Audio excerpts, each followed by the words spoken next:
We've managed to fit 3 questions onto a page for this next setup. Firstly, the upper surface area of a rectangular rug is 65 inches by 95 inches. Already feeling a bit weird about this question because we're in imperial measurements. The rug weighs 30.5 pounds, definitely something wrong. You're given your conversions from inches to centimetres, pounds to kilograms, much more sensible units. Calculate the weight in grams of a 1 by 1 centimetre section, or square centimetre section of the rug. Give your answer correct to 3 significant figures. So, what I could do here is work out my area, do a conversion, and then work out everything. I'm not going to do that because I don't really trust my ability to do the conversion sensibly. I'm going to convert immediately everything to centimetres and kilograms. I don't see why I wouldn't. So, if 1 inch is 2.54 centimetres, then 65 inches is 65 times 2.54, which is, in total, 165.1 centimetres. We can do the same for 95 inches. 95 times 2.54 is 241.3 centimetres. 241.3 centimetres, and then 30.5 pounds. Well, if 1 pound is that amount of kilograms, then 30.5 pounds is 30.5 times 0.4536 kilograms, which is 13.8348 kilograms. So now I do at least have my dimensions and mass in metric units. Now I can work this through. I want the weight in grams, the mass in grams, of a 1 square centimetre section of rug.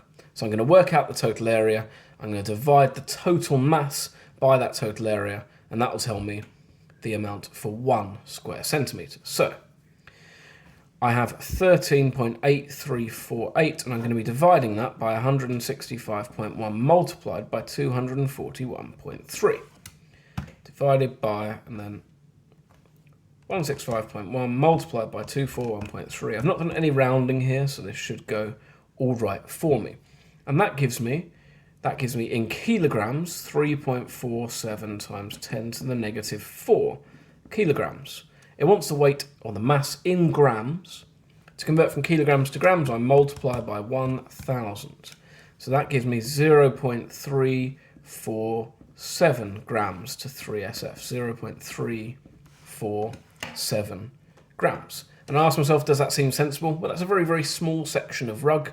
And the total thing, much, much larger, didn't weigh all that much. So yeah, that seems sensible to me. Question 16.